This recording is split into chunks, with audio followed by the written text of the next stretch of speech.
Hello again. Well, I got another package. I don't know if the camera will really show. I think this took a hell of an end blow. The other side's okay. But we're going to see what all is in this package. I think I know what's in this one. We're going to see how it works.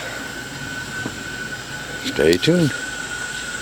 Be back in about 2 seconds to you. About 10 minutes for me. Okay, here we go. A little bit different location, but let's find out what is in this box. Uh-oh.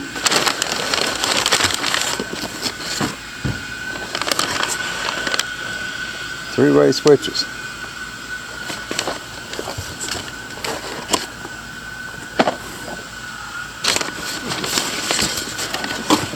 Oh.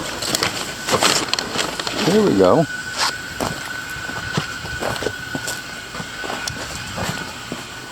Into the den. I call it a den because it's all piled full of trash. Ryobi 1 Plus. I guess we can't see because of the reflection. Ryobi 1 Plus sander grinder, a 4.5-inch angle grinder. And this is the cheaper one. Alright, so don't everybody get their hopes up. But it is the cheaper one. We're going to test this thing out. First I'm going to do a little unboxing. That's all boring for y'all, so I won't bother you with that. Let's go back and we'll be testing this thing out. Okay, here I am back again. Just too hot in the dang den. But this is what was in it. Nice angle grinder. Weight is like almost 5 pounds. So it's got a good hefty motor, I think, in it. These come, and I haven't disassembled or reassembled anything. So this is good. That's adaptable. Got a lock nut.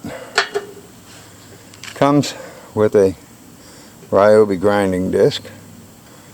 They are good quality grinding discs, I've got to admit that. They aren't like some of the cheaper ones. I don't know where it was made. Perhaps you'll be able to read it on here. But I was almost disappointed.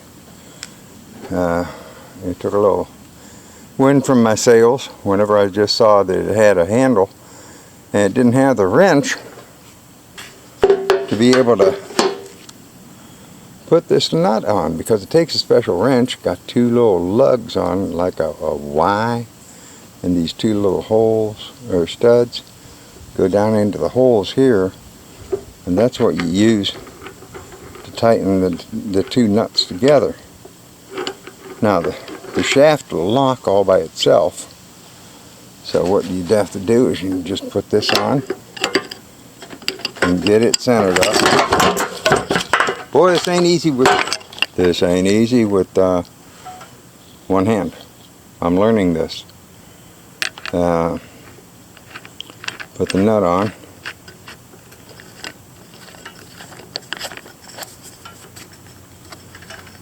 And then there's a button right here.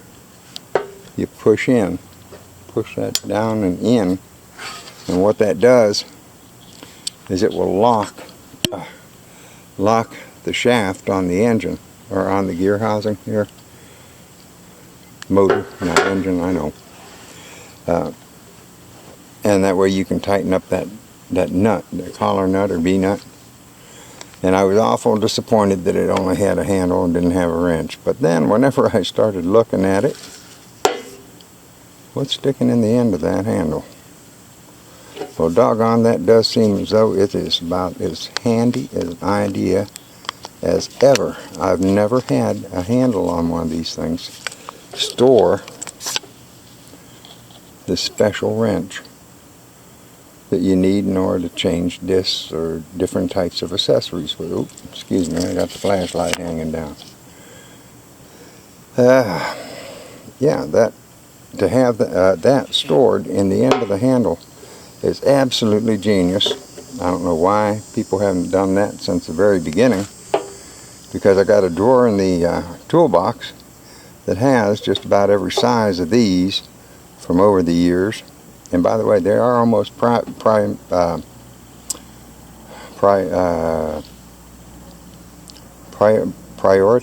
or something like that. I can't remember what the word is.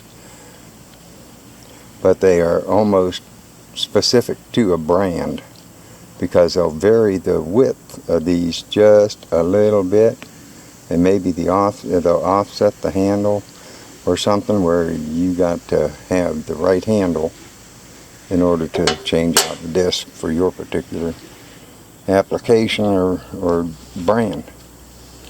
Now this will fit on either side of the machine. There's threads here and there's threads here. So if you're a southpaw and you want to be able to hang on to it with your left hand, that's good. If you want to do it with your right hand, that's good. So it does put it out on a little bit of an angle. I don't know if you can tell that that is on a little bit angle. It's kicked up just a hair from 90 degrees up. And I've always had them on at 90 degrees. We'll see if that's a good innovation too. You don't have to have these on terrible tight. You just tighten them down so they don't slip around. And like I say, you'll press this button in, it will lock the shaft on the grinder. You'll be able to tighten up this nut on this side. So that's what I'm going to do. I'm going to go ahead and tighten it up. Oh, by the way, there is one part missing from this. I guess they rely on you being a 1+ nut and having any one of the 100 or so attachments where you already have a battery. But yes, I got a battery. And a battery and charger was included with this set. And why the battery and charger wasn't shipped along with it, I absolutely don't know. That they should start looking at. If they're coming from different warehouses, you might want to try matching what time it would take to get delivery. And so we press this little button here, and we see we've got 4 bars of energy like gas gauge there. It's a full tank, and it's a 4 amp hour, which is the big one. You got 2, 3, 1, 3, whatever, 1, 2, 3, 4 different size batteries, but this is the biggest one they make. And okay, let me tighten this down and take a good look at it.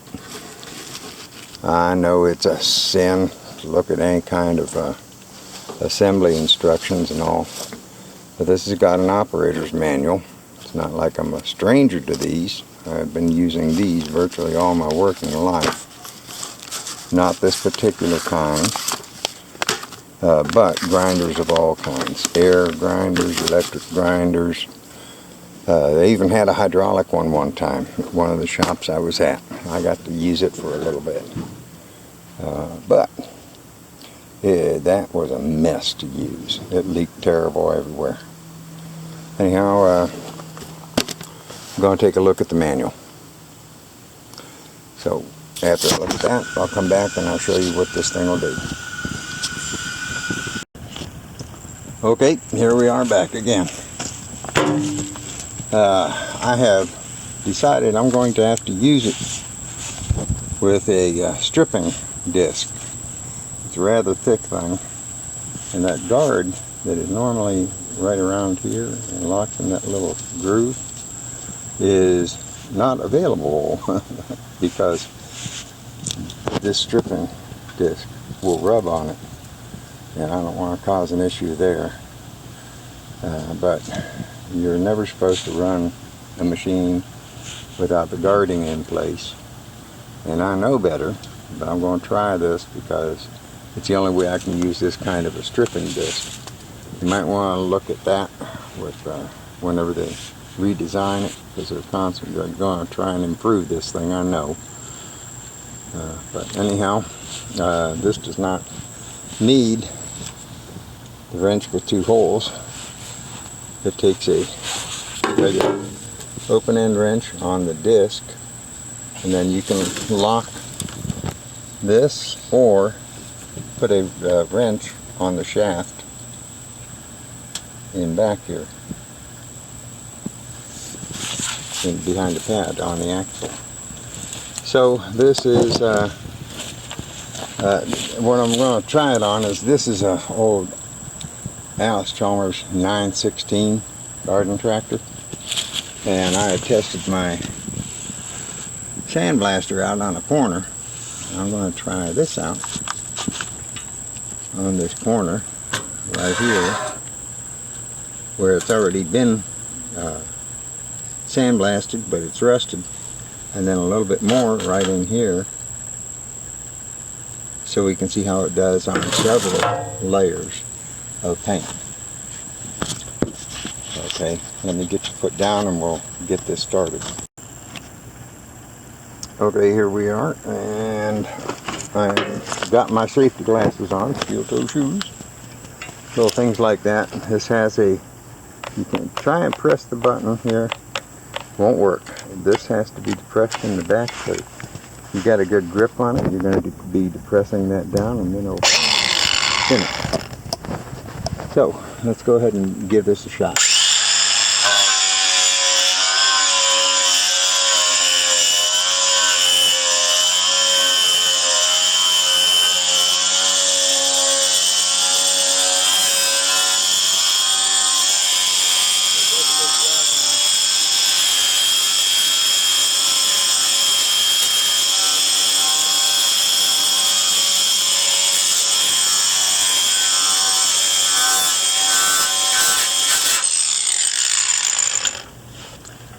Well, that's not even leaning into that disc, and it has gone to bare metal in a heartbeat.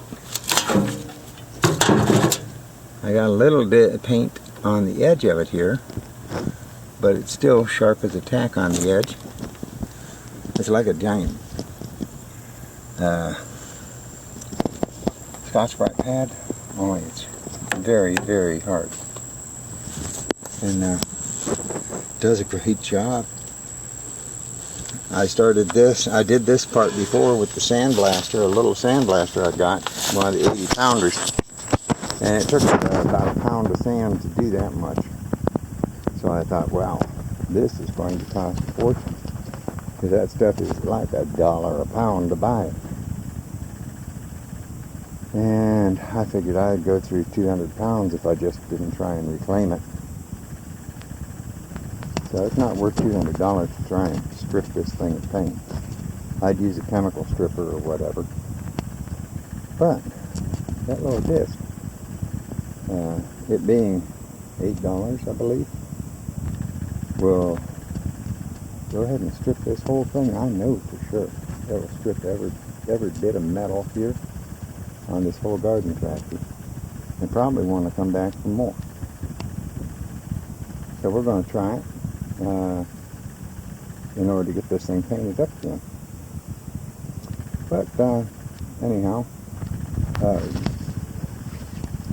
for the grinder, I was just seeing, does it work out of the box, and how powerful does it feel? Well, it feels real powerful. It's real easy to use, and I would give this thing at least a 4-star at this point. It's reaching 5-star, and one possible issue is this does not actually click and lock in place in the handle, so we got to watch we don't lose the wrench. And I missed a spot here where you can put the handle so it sticks straight out the top and be able to use it sideways without having to reach your hand either down or up. It can be more of a natural grip to use. So that's a big plus. I've never had one that had this feature. Anyhow, we'll give it a shot and see how durable and long-lasting it is. But right now, I'd say I'm glad I bought it. This is probably going to save me a little bit of money and pay, well, a little pay for itself in savings, material savings. And I think I'll appreciate being able to use a battery-powered grinder and grab it and go instead of having to whip out the old extension cords and such like I've always had to do, or bring out an air line and fire up a compressor. And it's always been a little bit of a pain where I didn't want to use the grinder. Now I'll just be able to grab one, throw a battery in it, and go. Alright, well, y'all have fun, and that's the end of the unboxing, taking out, and playing with the grinder. That's a good one. Tally ho.